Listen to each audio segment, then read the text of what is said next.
the Bluetooth speaker that I play my ebook on is dead. So there's no ebook tonight. That is the life you have with an old car.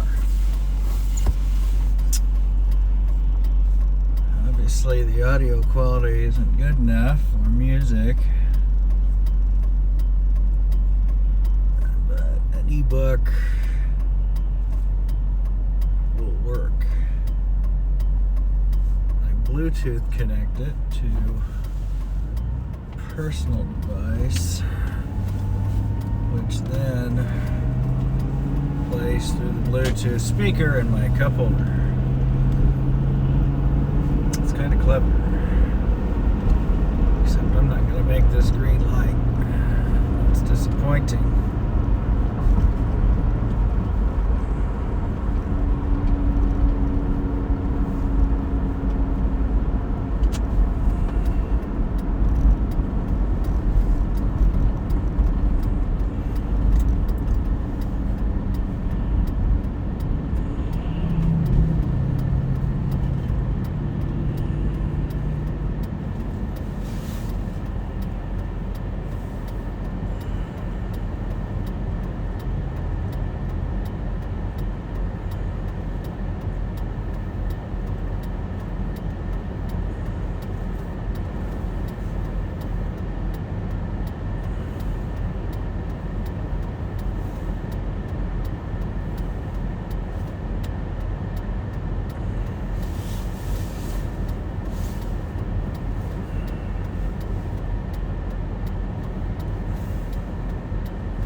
What do you know?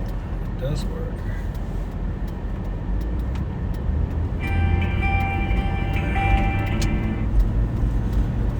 Did you know if I play music through this speaker and upload a video, a copyright claim will be made against my video on YouTube? That was fun. Just kidding, it wasn't fun. What is interesting is that I might get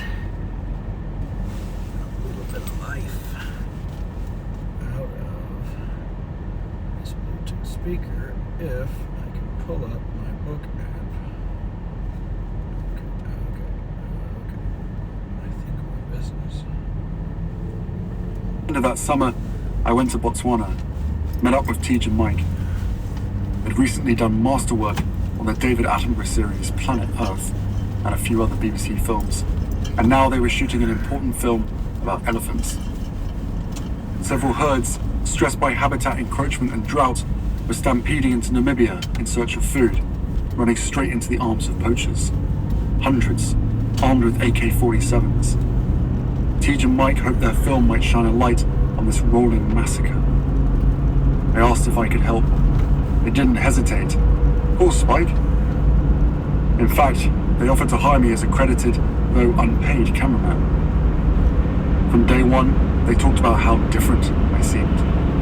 Not that I wasn't always a hard worker, but clearly I'd learned from the army how to take direction.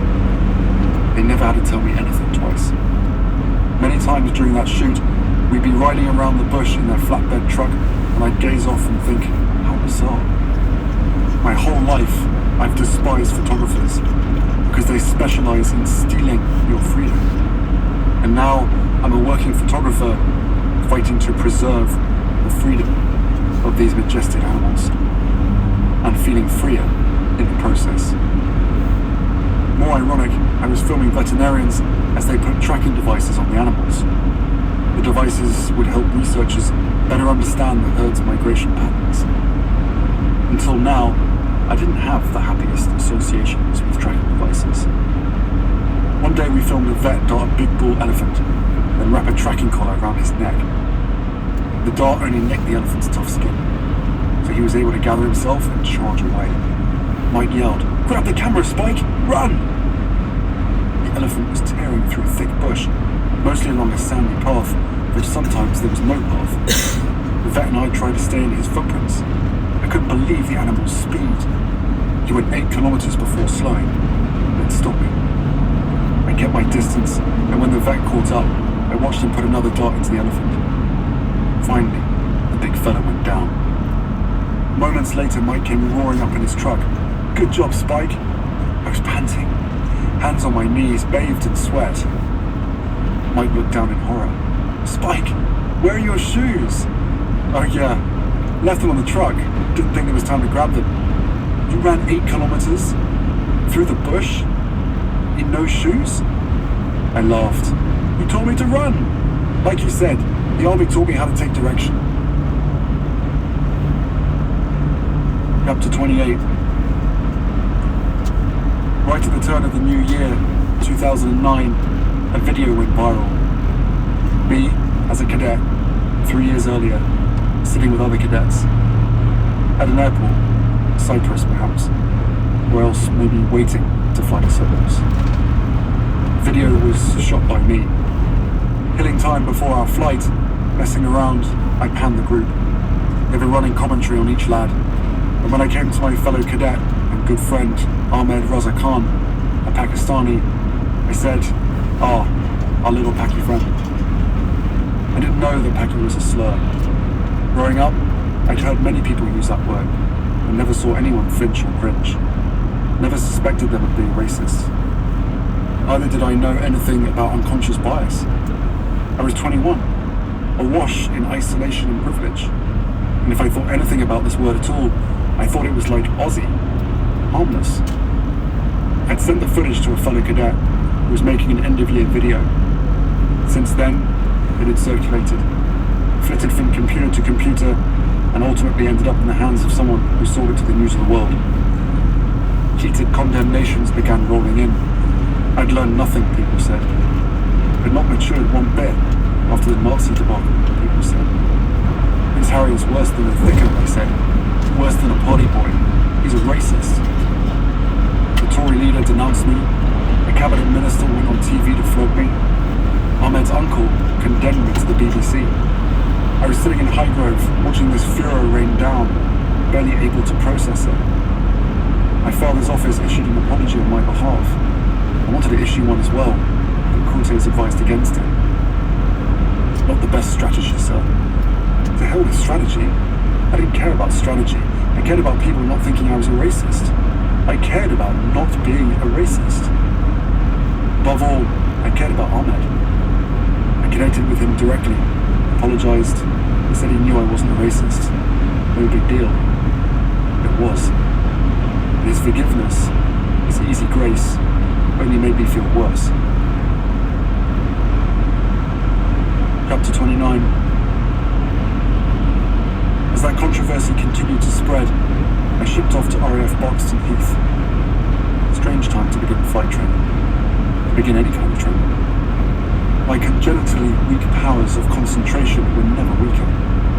But maybe, I told myself, it's also the best time. I wanted to hide from humanity, flee the planet. Since a rocket wasn't available, maybe an aeroplane would do it. Before I could climb into any aircraft, however, the army would need to make sure I had the right stuff. For several weeks, they poked my body, probed my mind. Drug-free, they concluded. They seemed surprised. Also, videos to the contrary notwithstanding, not a total thicker. So, proceed. My first aircraft would be Firefly, he said. Bright yellow, fixed wing, single prop.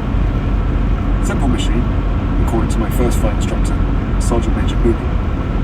I got in and thought, really? Didn't look simple to me. I turned to Bully, studied him. He wasn't simple either.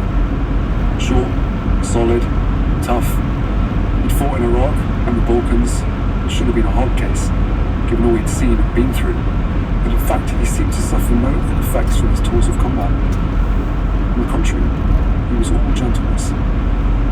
He needed to be. With so much on my mind, I entered our sessions wildly distracted, and it showed. I kept expecting Booley to lose patience, to begin shouting at me, but he never did.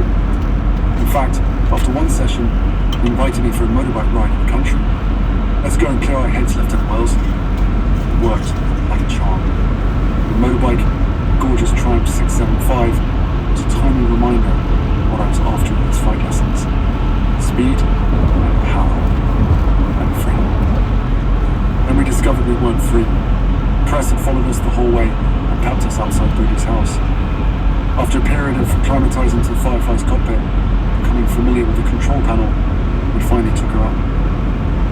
One of our first flights together, with no warning, Booley threw the aircraft into a stall. I felt the left wing dip, a sickening feeling of disorder, of entropy, and then, after several seconds that felt like decades, he recovered the aircraft and leveled the wings. I stared at him, all in the absolute. Was this an aborted suicide attempt? No, he said gently. This was the next stage of my training. Countless things can go wrong in the air, he explained, and he needed to show me what to do, but also how to do it. Stay cool. Our next flight pulled the same stunt. This time, he didn't recover the aircraft. As we went spinning and pirouetting towards Earth, he said, "It's time." "For what?" "For you. Do it." He looked at the controls. I grabbed them, stuck the boot in, regained the aircraft in what felt like the nick of time. I looked at Booley, waited for congratulations. Nothing. Barely any reaction at all. Over time, Booley would do this again and again. Cut the power, put us into free fall. As the creaking metal and roaring white noise of the stilled engine became deafening, he turned calmly to his left. "It's time." "Time? You have control." "I have control." After I restored the power, after we returned to base safely, there was never any fanfare. Not even much chatter. No medals in Booley's cockpit for simply doing your job. At last, one clear morning, after a routine handful of circuits over the airfield, we landed softly, and Booley jumped out as if the Firefly was on fire. "What's the matter?" "It's time, Lieutenant Wales." "Time? For you to solo." "Oh, okay." Up I went, after first making sure my parachute was strapped on. I did 1 or 2 circuits around the airfield, talking to myself all the while. Full power. Keep the wheel on the white line. Pull up, slowly. Hit the nose. Don't stall. Turn in the climb. Level off. Okay, now you're downwind. Ready at the tower. Check your ground markers. Pre-landing checks. Reduce power. Start to descend in the turn. There you go. Steady now. Roll out there. Line up. Line it up. 3-degree flight path. Get the nose on the piano keys. Request clearance to land. When the aircraft where you wanted to land. Made an uneventful one-bounce landing and taxied off the runway. For the average person, it would have looked like the most mundane flight in the history of aviation. To me, it was one of the most wonderful moments of my life. Was I a pilot now? Hardly. I was on my way. I jumped out, marched up to Booley. My God, I wanted to high-five him, take him out for drinks, but it was out of the question. The one thing I absolutely didn't want to do was say goodbye to him. But that was what needed to happen next. Now that I'd soloed, I needed to embark on the next phase of my training. As Booley was so fond of saying, it was time. Chapter 30.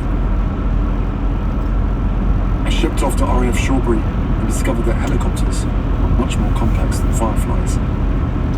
Even the pre-flight checks were more extensive. I stared at the galaxy of toggles and switches and thought, how am I going to memorize all this? Somehow I did. Slowly, under the watchful eyes of my 2 new instructors, Sergeant Majors Lazelle and Mitchell, I learned them all. In no time we were lifting off, rotors beating the frothy clouds, one of the great physical sensations anyone can experience. Purest form of flying, in many ways. The first time we ascended straight vertical, I thought I was born for this. Flying the helicopter, I learned, wasn't the hard part. Hovering was. At least 6 long lessons were devoted to this one task. which sounded easy at first, it quickly came to seem impossible. In fact, the more you practice hovering, the more impossible it seemed. The main reason was a phenomenon called hover monkeys. Just above the ground, a helicopter falls prey to a fiendish confluence of factors: airflow, downdraft, gravity. First it wobbles, then it rocks.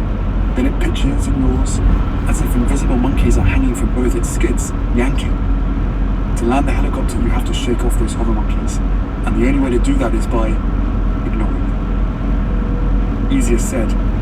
Time and time again, the hover monkeys got the better of me, and it was small consolation they also got the better of every other pilot training with me. We talked among ourselves about these little bastards, these invisible gremlins. We grew to hate them, to dread the shame and rage that came with being bested by them yet again. None of us could work out how to restore the aircraft's equilibrium and put it on the deck without denting the fuselage or scraping the skids. To walk away from a landing with a long, crooked mark on the tarmac behind you, that was the ultimate humiliation. On the day of our first solos, we were all basket cases. The hover monkeys, that was all you heard around the kettle and the coffee pot. When it was my turn, I climbed into the helicopter, said a prayer, asked the tower for clearance. All clear. I started her up, lifted off, did several laps around the field, no problem, despite strong winds. Now, it was 0 hour. On the apron were 8 circles. We had to land inside one. Left of the apron was an orange brick building with huge glass windows where the other pilots and students waited their turn. I knew they were all standing at those windows, watching, as I felt the hover monkeys take hold. The aircraft was rocking. "Get off!" I shouted. "Leave me alone!" I fought the controls and managed to set the helicopter inside one of the circles. Walking inside the orange building, I threw out my chest, proudly took my place at the windows to watch the others. Sweaty, but smiling. Several student pilots had to abort their landings that day. One had to set down on a nearby patch of grass. One landed so hot and wobbly, fire trucks and an ambulance rushed to the scene. When he walked into the orange building, I could see in his eyes that he felt as I would have felt in his shoes. Part of it, honestly, wished he'd crashed and burn. Chapter 31. During this time I was living in Shropshire with Willie, who was also training to become a pilot. He'd found a cottage 10 minutes from the base on someone's estate and invited me to stay with him. Or maybe I invited myself.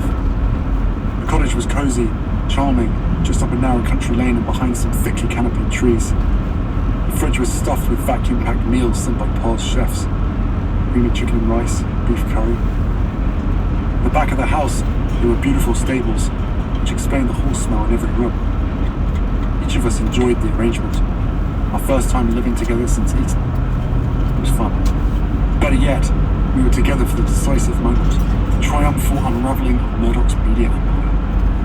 After months of investigation, a gang of reporters and editors at Murdoch's trashiest newspaper were finally being identified, handcuffed, arrested, charged with harassment of politicians, celebrities, and the royal family. Corruption was being exposed, finally, and punishments were forthcoming. Among the soon-to-be-exposed villains was the Thumb, that same journalist who'd long ago published an absurd non-story about my thumb injury at Eton. I'd healed up nicely, but the Thumb had never mended his ways. On the contrary, he got a whole lot worse. He'd moved up the ranks of the newspaper world, becoming a boss, with a whole team of thumbs at his command, under his thumb. Many of them hacking willy-nilly into people's phones. Latent criminality, which the Thumb claimed, laughably, to know nothing about. Also going down, Rehabba Cooks, the same loathsome editor who'd cooked up my rehab charade. She'd been resigned. 2 days later, the cops arrested her. Oh, the relief we felt when we heard, for us and our country. A similar fate was soon to befall the others, all the plotters and stalkers and liars. Soon enough, they would all lose their jobs, and their ill-gotten fortunes, amassed during one of the wildest crime sprees in British history. Justice. I was overjoyed, so was Willie. More, it was glorious to finally have our suspicions validated, and our circle of closest friends vindicated. But no, we hadn't been starved, staring, paranoid. Things really had been amiss. We'd been betrayed, as we'd always suspected, but not by bodyguards or best mates. It was those Fleet Street weasels yet again, and the Metropolitan Police, who'd inexplicably failed to do their jobs, refusing time and again to investigate and arrest obvious lawbreakers. The question was why? Payoffs? Delusion? Fear? We'd soon find out. The public was horrified. If journalists could use the mighty powers vested in them for evil, then democracy was in sorry shape. More, if journalists were allowed to probe and follow the security measures that notable figures and government officials required to stay safe, then they'd ultimately show terrorists how to do it too. And then it would be a free-for-all. No one would be safe. For generations, Britons had said with a wry laugh, "Oh, well, of course our newspapers are shit, but what can you do?" Now they weren't laughing. There was general agreement. We needed to do something. There were even death rattles coming for the most popular Sunday newspaper, Murdoch's News of the World.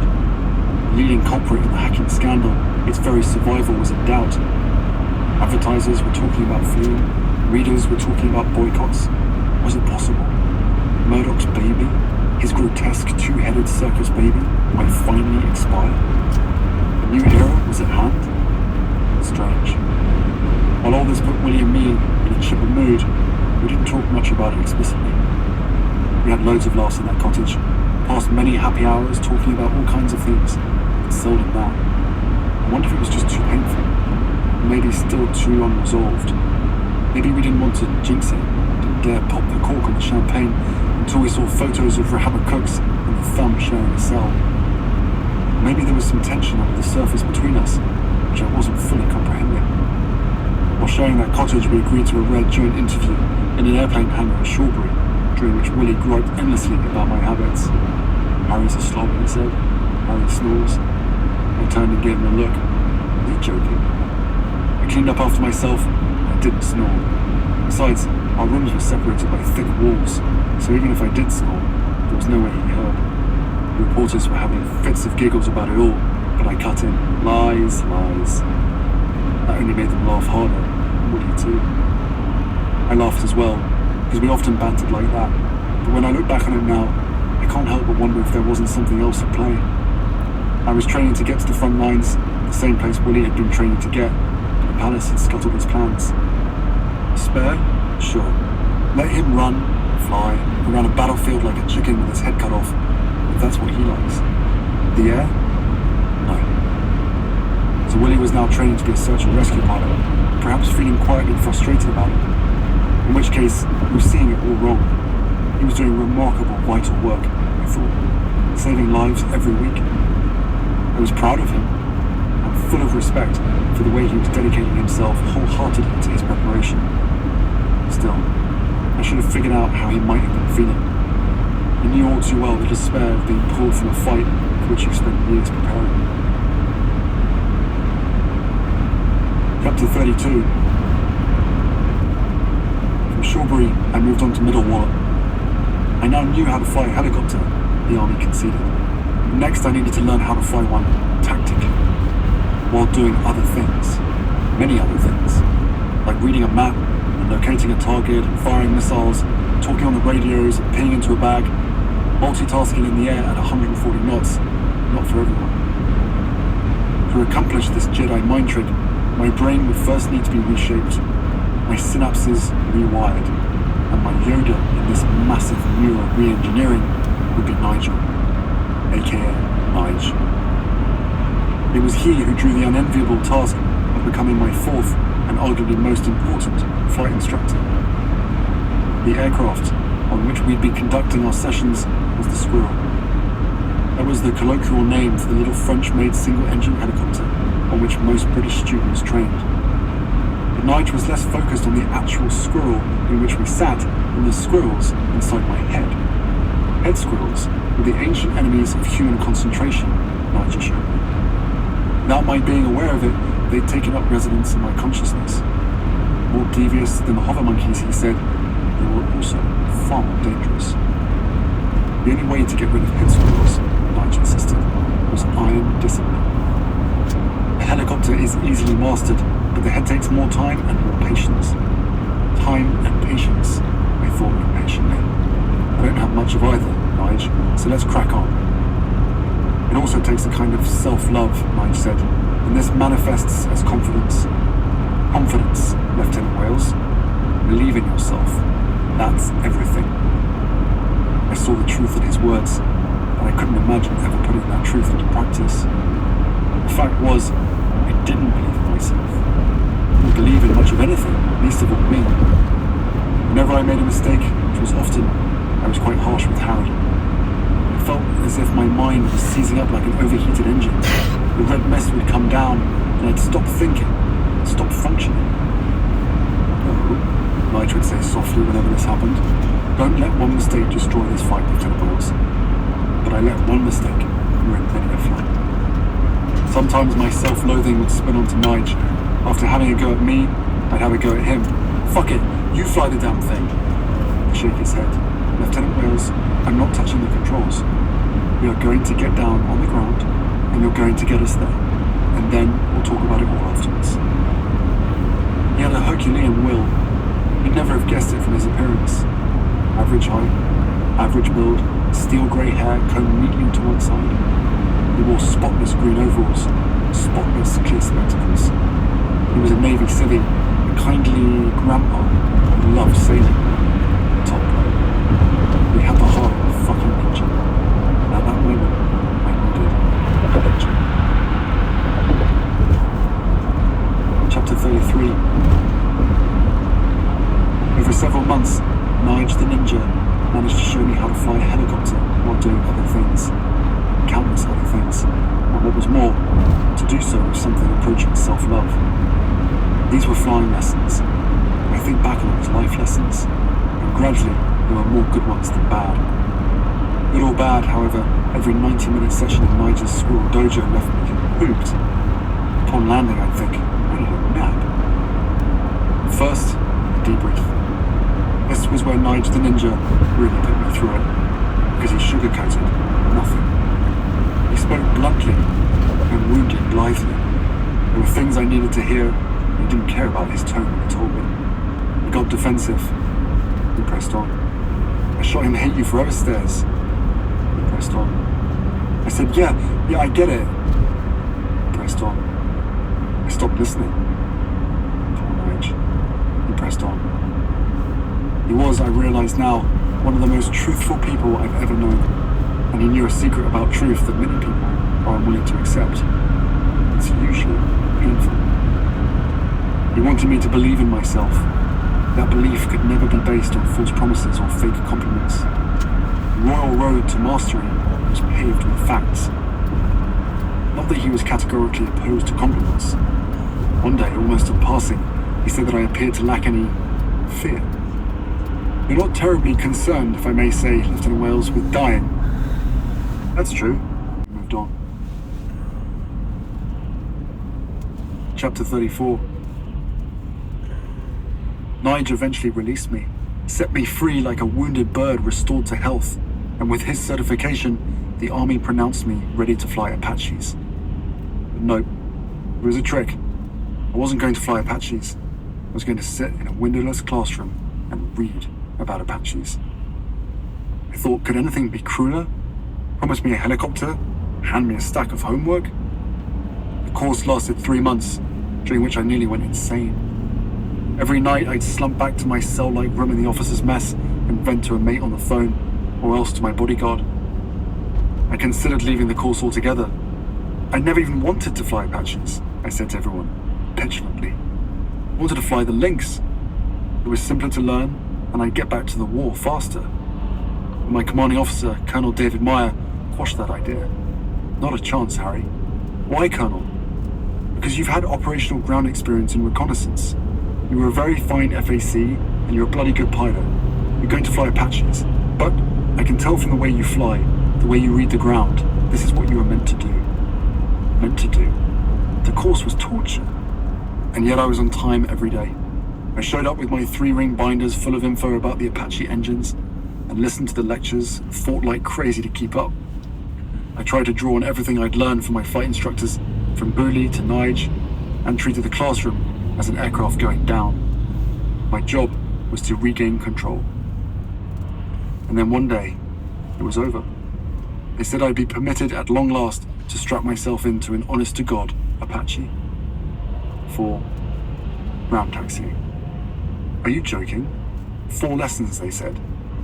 4 lessons on taxiing? As it turned out, 4 lessons was barely enough to absorb all there was to know about ground taxiing that massive bird. I felt, while taxiing, as if the aircraft was on stilts, set on a bed of jelly.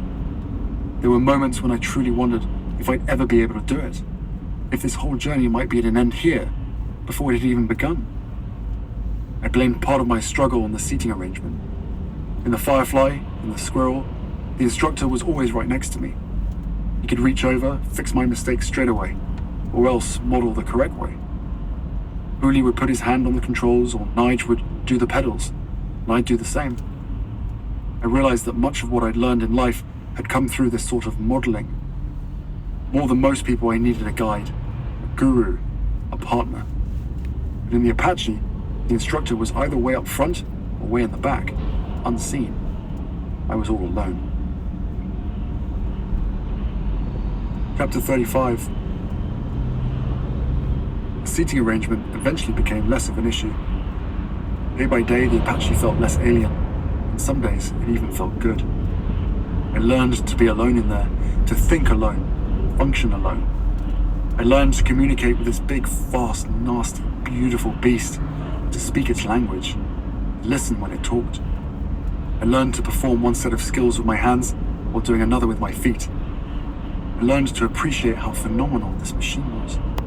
Unthinkably heavy, yet capable of ballet-like suppleness. The most technologically complex helicopter in the world, and also the most nimble.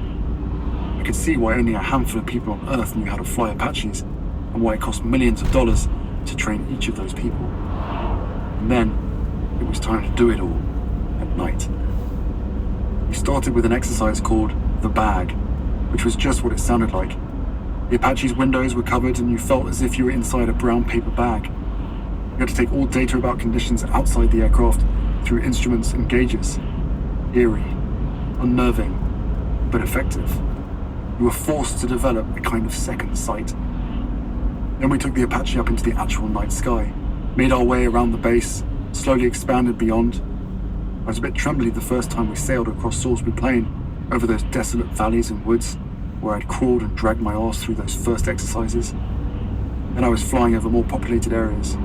Then, London, the Thames glistening in the darkness, Millennium Wheel winking at the stars, the Houses of Parliament, and Big Ben, and the palaces. I wondered if Granny was in, and if she was awake. Were the corgis settling down while I did these graceful whirls over their fuzzy heads? Was the flag up? In darkness, I became fully proficient with the monocle, the most astonishing and iconic part of the Apache's technology. A sensor in the Apache's nose transmitted images through a cable up to the cockpit, where it fed into the monocle, which was clipped to my helmet in front of my right eyeball. Through that monocle, I got all my knowledge of the outside world. All my senses were reduced to that one small portal. It felt at first like writing with my toe, breathing through my ear. Then it became second nature. Then it became mystical. Circling London one night, I was suddenly blinded and thought for half a second that I might drop into the Thames. I saw bright colours, mostly emerald green, and after a few seconds I realised someone on the ground had hit us with a laser pen. I was disoriented and furious. I told myself to be grateful for the experience, for the practice. I was also perversely grateful for the stray memory of knocked loose. Mohammed Al-Fayed, giving Willie and me laser pens from Harrods. Which, you know, he was the father of Mummy's boyfriend, so maybe he was trying to win us over. If so, job done. We thought those lasers were genius. We whipped them around like lightsabers. Chapter 36. Near the tail end of my Apache training at Watersham Airfield in Suffolk, I got one more instructor. It was his job to put on the finishing touches. Upon meeting, shaking hands, he gave me a knowing smile. I smiled back. kept smiling. I smiled back and started to wonder, what? I thought he was about to pay me a compliment or ask a favour. Instead, he asked if I recognised his voice. No. He was part of the team that extracted me, he said. Oh, back in 2008? Yes. We talked briefly over the radio that night, I recalled. I remember how gutted you were. Yeah. I could hear it in your voice. Yeah. It was devastating. He smiled wider. Now look at you. Chapter 37. I was turning 25 in a few days. It felt like more than just another birthday. Mates told me 25 was the watershed age, the moment when many young men and women come to a fork in their personal road. At 25, you take a concrete step forward, or else begin to slide backwards. I was ready to move forward. I felt, in many ways, that I'd been bag flying for years. I reminded myself that it ran in the family, that 25 had been a big year for many of us. Granny, to name one. At 25, she'd become the 61st monarch in the history of England. So I decided to mark this milestone birthday with a trip. Botswana again. The whole gang was there, and in between cake and cocktails, they said how different I seemed. Again. I had seemed older, harder, after my first combat tour. Now they said I seemed more grounded. Odd, I thought. Through flight training, I'd become more grounded. No one gave me more praise or love than Tej and Mike. Late one night, however, Mike sat me down for a somber heart-to-heart. At their kitchen table, he spoke at length about my relationship with Africa. The time's come, he said, for that relationship to change. Until then, the relationship had been all take, a fairly typical dynamic for Brits in Africa. Now I needed to give back. For years, I'd heard him and Tej and others lamenting the crises facing this place. Climate change, poaching, drought, fires. I was the only person they knew who had any kind of influence, any kind of global megaphone, the only person who might actually be able to do something. What can I do, Mike? Shine a light. Chapter 38. A group of us piled into flat-bottomed boats and steered upriver. We camped for a few days, explored some remote islands. No one for miles and miles around. One afternoon we stopped off on Kingfisher Island and mixed up some drinks and watched the sunset. Rain was falling, which made the light pink. We listened to music, everything mellow, dreamy, and lost all track of time. As we were pushing off, getting back onto the river, we suddenly ran into two big problems: darkness and a major storm. Each was a problem you never wanted to encounter on the Okavango, but both at the same time, we were in trouble. Now came the wind. In the dark, in the maelstrom, the river was impossible to navigate. The water pitched and rolled, plus the driver on our boat was wasted. We kept ploughing into sandbars. I thought we might end up in this river tonight. I shouted that I was taking the wheel. I recall brilliant flashes of lightning, seismic claps of thunder. There were 12 of us on two boats, and no one was saying a word. Even the most experienced Africa hands were tight-faced, though we tried to pretend we were in control by continuing to blast the music. Suddenly the river narrowed, then bent sharply. We were desperate to get back. We had to be patient, obey the river, go where it led us. Just then, a massive flash. Everything bright as noon for about 2 seconds, long enough to see standing directly before us, in the middle of the river, a group of enormous elephants. In the flare-up, I locked eyes with one. I saw her snow-white tusks swooping up. I saw every wrinkle in her dark, wet skin, the hard waterline above her shoulders. I saw her giant ears, shaped like an angel's wings. Someone whispered, "Holy shit." Someone cut the music. Both drivers killed the engines. In total silence, we floated on the swollen river, waiting for the next lightning flash. When it came, there they were again, those majestic creatures. This time, when I stared at the elephant closest to me, when I looked deep into her eyeball, when she looked back into mine, I thought of the all-seeing eye of the Apache, and I thought of the Koh-i-Noor diamond, and I thought of a camera's lens, convex and glassy like the elephant's eye, except that a camera lens always made me nervous, and this eye made me feel safe. This eye wasn't judging, it wasn't taking, it just was. If anything, the eye was slightly tearful. Is that possible? Elephants have been known to weep. They hold funerals for loved ones, and when they come upon an elephant lying dead in the bush, they stop and pay their respects. Were our boats intruding on some such ceremony? Some sort of gathering? Or maybe we'd interrupted some kind of rehearsal. From antiquity comes the story of one elephant who was observed privately practicing complicated dance steps he'd need to perform in an upcoming parade. The storm was getting worse. We had to go. We restarted the boats, cruised away. Goodbye, we whispered to the elephants. I eased into the middle of the current, lit a cigarette, told my memory to hold on to this encounter, this unreal moment when the line between me and the external world grew blurry or disappeared outright. Everything for 1/2 second was one. Everything made sense. Try to remember, I thought, how it felt to be that close to the truth, the real truth. But life isn't all good, but it isn't all bad either. Try to remember how it felt, finally, to understand what Mike had been trying to say. Shine the light. Chapter 39. Got my wings. Pa, as Army Air Corps Colonel-in-Chief, pinned them to my chest. May 2010. Happy day. Pa, wearing his blue beret, officially presented me with mine. I put it on and we saluted each other. It felt almost more intimate than a hug. Miller was on hand, and Mummy's sisters, and Chelsea. We were back together. We broke up soon after. We had no choice, yet again. We had all the same old problems, nothing had been solved.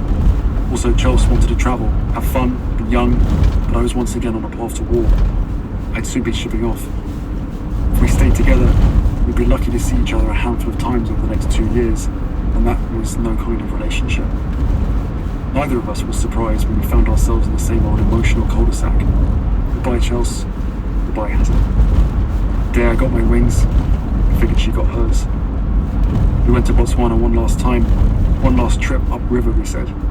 One last visit to Tej and Mike. We had great fun, and naturally wavered about our decision. I tried now and then, and talked now and then, of different ways this might still work. Chelsea played along. We were being so obviously, willfully delusional that Tej felt the need to step in. It's over, kids. You're postponing the inevitable and making yourselves crazy in the process. We were staying in a tent in her garden. She sat with us in the tent, delivering these difficult truths while holding hands with each of us. Looking us in the eyes, she urged us to let this breakup be final. Don't waste the most precious thing there is, time. She was right. I knew. Sergeant Major Booty said, it's time. So I forced myself to put the relationship out of my mind. In fact, all relationships. Stay busy, I told myself, as I flew away from Botswana. In the short while left before you ship to Afghanistan, just stay busy. To that end, I went to Lesotho with Willie. We visited several schools built by Sentabali. Prince Seeiso was with us. He'd co-founded the charity with me back in 2006, shortly after losing his own mother. His mother had also been a fighter in the war against HIV. He took us to meet schools of children, each with a wrenching story. The average life expectancy in Lesotho at the time was 40-something, while in Britain it was 79 for men, 82 for women. Being a child in Lesotho was like being middle-aged in Manchester. While there were various complicated reasons for this, the main one was HIV. A quarter of all Lesotho adults were HIV positive. After 2 or 3 days, we set off with Prince Seeiso towards more remote schools, off the grid, way off. As a gift, Prince Seeiso gave us wild ponies to ride part of the way, and tribal blankets for the cold. We wore them as capes. Our first stop was a frozen village in the clouds, Semonkong.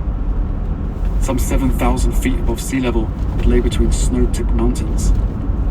Plumes of warm air spurted from the horses' noses as we pushed them up. But when the climb got too steep, we switched to trucks. Upon arriving, we went straight into the school. Shepherd boys would come here twice a week. have a hot meal, go to a class. We sat in semi-darkness beside a paraffin lamp, watching a lesson. And then we sat on the ground with a dozen boys, some as young as 8. We listened to them describe their daily trek to our school. It defied belief. After 12 hours of tending their cattle and sheep, they'd walk for 2 hours through mountain passes just to learn maths, reading, writing. Such was their hunger to learn. They braved sore feet, bitter cold, and far worse. They were so vulnerable on the road, so exposed to the elements, several had died from lightning strikes. Many had been attacked by stray dogs. They dropped their voices and told us that many had also been sexually abused by wanderers, rustlers, nomads, and other boys. I felt ashamed to think of all my bitching about school, about anything. Despite what they'd suffered, the boys were still boys. Their joy was irrepressible. They thrilled at the gifts we brought: warm coats, wool beanies. They put on the clothes, danced, sang. We joined them. One boy kept to the side. His face was round, open, transparent. There was obviously a terrible burden on his heart. I felt it would be prying to ask. But I had one more gift in my bag, a torch, and I gave it to him. I said I hoped it would light his way each day to school. He smiled. I wanted to tell him that his smile would light mine. I tried. Alas, my Sasutu wasn't very good. Chapter 40. Soon after we returned to Britain, the palace announced that Willie was going to marry. November 2010. News to me. All that time together in Lesotho, we'd never mentioned it. Papers published florid stories about the moment I realized Willie and Kate were well matched. The moment I appreciated the depth of their love and thus decided to gift Willie the ring I'd inherited from Mummy.